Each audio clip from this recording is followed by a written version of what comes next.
श्री राधे राधे। महाराज जी आपके चरणों में कोटि कोटि प्रणाम। महाराज जी प्रियाजू भगवान श्री हरि के प्रेम का सार है, मूर्तिमान रूप है। तो जब साधक हरि प्रेम पाने की लालसा से साधन भजन करता है, हरि भक्ति करता है, क्या असल में वो अप्रत्यक्ष रूप में श्री राधा रानी की प्रियता पाने की इच्छा करता है? क्या हरि प्रेम के लिए हरि नाम का जप करना, राधा रानी को पुकारना है जीवन मात्र का अंतिम व प्रथम ध्येय भगवत प्रेम स्वरूपा श्री लाडली जू ही है क्या?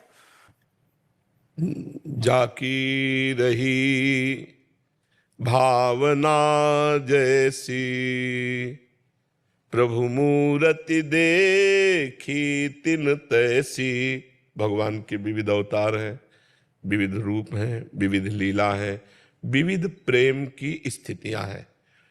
जैसे श्री कृष्ण दासत्व से जो युक्त है, तो उसका दासत्व का प्रेम ही श्री जी है। श्री कृष्ण सखा भाव से स्थित है, तो उसका सख्य प्रेम ही श्री जी है, समझना होगा। कांता भाव से युक्त है, तो उसका पति भाव ही श्री जी है। वो अपने भाव से जुड़ा हुआ है। जब नवनिवृत्त निकुंज की बात करते हैं तब अलग खेल हो जाता है। ऐसा नहीं कि सबको ऐसा ही करना पड़ेगा, नहीं। अपने आचार्य पद्धति के अनुसार चलेगा तो प्रेम स्वरूपा प्रभु को प्राप्त कर लेगा। हरि और राधा दो नहीं है, कहने को दो हैं, देखने को दो हैं, एक ही है। तो जब हम श्री कृष्ण के दासत्व से युक्त होते हैं तो श्री राधा का जो स्वरूप प्रेम है वो हमारे हृदय में दासत्व भाव से आ जाएगा, वही प्रेम आ जाएगा। वो राधा रूप से नहीं आएगा, वो दासत्व रूप से आएगा। सख्य में सख्य रूप से आएगा, वात्सल्य में वात्सल्य रूप से आएगा, कांता में कांता रूप से आएगा, सहचरी भाव में फिर प्रधान राधा रूप आ जाएगा। और जो चरम सीमा का प्रेमी होता है, भगवान क्रम बाई क्रम उसे उठाते हुए राधा किशोरी के चरणों में भेज ही देते हैं। जैसे अपने लोग जानते ही नहीं थे कि राधा प्रेम क्या है, भगवान ने, महादेव जी ने हरि के पास भेजा, हरि ने किशोरी जी के पास भेजा। वो क्रम है, वो ऐसे भेज देते हैं। अंतिम प्रेम की परिणति राधा किशोरी जी ही है, जो वृंदावनाधीश्वरी हैं। इनके चरणों की उपासना से महामाधुर्य रस की प्राप्ति होती है। सब रसों के ऊपर विराजमान रस है जो श्रृंगार रस, श्रृंगार का भी माधुर्य रस, माधुर्य का भी महामाधुर्य रस श्री प्रिया जी है जी। नमी जैन जी पंजाब से। राधे राधे महाराज जी। राधे राधे महाराज जी। गुरुदेव आपके चरणों में वंदन। गुरुदेव मुझे लगता है कि मेरे ऊपर श्री जी की अपार कृपा है। मैं सदैव अपने लौकिक कार्यों को ईमानदारी से करने की पूरी कोशिश करता हूँ। क्या इसी तरह अपने कार्यों को करते हुए इस जन्म को मेरा कल्याण हो जाएगा? नाम जप केवल क्रिया से नहीं, योग से। योग तभी होता है, तेषाम सतत युक्तानाम भजताम प्रीतिपूर्वकम ददामि बुद्धि योगम तम येन माम उपयांति ते। क्रियाओं से माया को नहीं जीता जा सकता, भजन से माया को जीता जा सकता है। तेषाम सतत युक्तानाम, सतत माने निरंतर, निरंतर भगवान से जुड़ा हुआ नाम जप कर रहा है, और इसके बाद जो क्रियाएं कर रहा है वो तदर्पिता अखिलाचारिता, वो भगवान को समर्पित कर रहा है, अब कल्याण हो जाएगा। तो नाम जप का अभ्यास कीजिए और हर कर्म को, हर क्रिया को ईमानदारी से जो करते हो वो भगवान को समर्पित कर दीजिए। तो नाम सुमिरन और कर्म समर्पण के योग के द्वारा आपका कल्याण हो जाएगा जी। मनोज कुमार त्रिपाठी जी।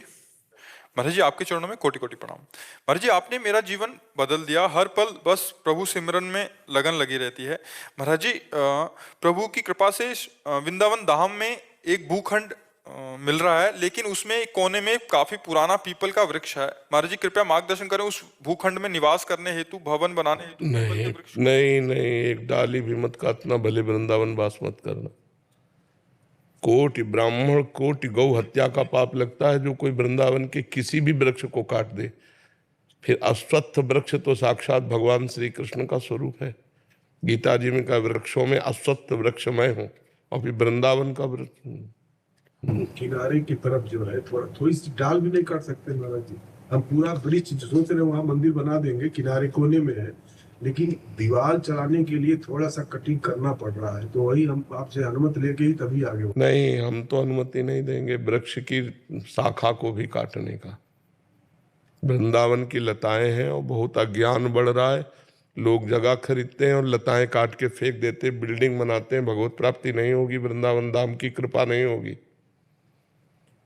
हमें लगता है कि अगर 150 गज में वृक्ष सहित जगह लिए तो 50 गज में भले बना ले, 100 गज में वृक्ष को दे दो तो भगवत प्राप्ति हो जाएगी। तुम हट जाओ, डाल मत काटो, छोटा कर लो भाई, अपनी डिजाइन कम कर लो, उसकी डिजाइन मत कम करो, उनकी शाखाओं को मत काटो, अपनी डिजाइन कम कर लो। तो हम कष्ट पूर्वक रहेंगे और पीपल को भगवान मानकर आराधना करेंगे तो उन्हीं की कृपा से प्रिया प्रीतम मिल जाएंगे। मेरे सुपुत्र भी यही कह रहे हैं कि पापा जो पीपल का पेड़ है वहाँ मंदिर बनाएंगे और उसको हम टच नहीं करेंगे। हाँ बिल्कुल, लेकिन जो दीवार चलाने में दिक्कत हो रही थी, थोड़ी दीवार हटा लो, दीवार हटा लो, अपनी दिक्कत अपनी सह लो, वृक्ष को मत काटो। ये सब भगवत स्वरूप परमहंस वृक्ष है। धाम के वृंदावन की लता सम कूट कल्प तरुणाई, रज की तुल वैकुंठ नहीं और लोक के। वृक्षों को बिल्कुल मत छुओ, हमारी प्रार्थना है। पैसा लगा के और वृक्ष लगाओ, जमीन खरीदो, वृक्ष लगाओ, सजाओ, उसमें भावना करो प्रिया प्रीतम इस वृंदावन की कुंज में आएंगे। तो प्रिया प्रीतम आएंगे, उनका घर है, उनकी लताओं को ना उजाड़ो। गीता में भगवान ने कहा ये वृक्षों में पीपल में, हाँ वो तो जानते हो, फिर कैसे लेकिन बिना अनुमति के हम कहे आपसे बिना आने अपनी दीवार थोड़ा कम कर लो, वृक्ष को कम मत। अभिषेक सिंह जी दिल्ली से। राधा वल्लभ श्री हरिवंश। श्री हरिवंश महाराज जी घर में मेरे अलावा कोई नाम जप माला करने वाला नहीं है, क्या मैं अपनी माला को उनको नाम समर्पित कर सकता हूँ महाराज जी? और समर्पित करने का तरीका सही क्या होगा जिनसे उनका जीवन भी सुख में? हमें लगता है कि पहले नाम जप इतना करो कि आपको भगवत प्राप्ति हो जाए, फिर बात करना। पहले अपने को इतना प्रवीण बना लो, यदि आपको भगवत प्राप्ति हो गई तो 21 पीढ़ियां तर जाएंगी, 14 आगे के 7 पीछे की। वो जपे ना जपे आपका कल्याण हो जाए, पहले आप कर लो। हर समय निरंतर इतना भजन करो कि भगवदाकार वृत्ति छा जाए, तो आपकी भगवदाकार वृत्ति से आपके परिवार का कल्याण हो जाएगा। तो नाम देने की जरूरत नहीं पड़ेगी, नाम ही उनका खुद कल्याण। प्रणत कुटुंब पाल रघुराई, शरणागत भक्त के उद्धार का तो भगवान ठेका लेते ही है, लेकिन भक्त के परिवार उद्धार का भी ठेका ले लेते हैं।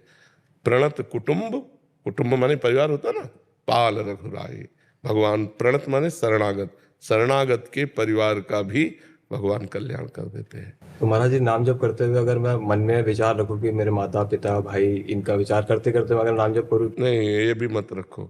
नाम जप करते हुए विचार करो भगवान प्रसन्न हो जाए, भगवान प्रसन्न हो गए तो सब ठीक हो जाएगा ना। तो भगवान प्रसन्न हो जाए ऐसा भाव रखो।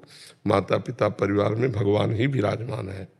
जिन्हें तुम माँ कह रहे हो वो भगवान को ही बोल रहे हो, जिन्हें पिता बोल रहे हो भगवान को ही बोल रहे हो। वो भगवान अंतर ध्यान हो जाए तो अपने माता पिता के शरीर को आप ज्यादा देर नहीं रख पाएंगे। तो है तो भगवान ही ना, तो भगवान को समर्पित करो, उससे सबका कल्याण हो जाए।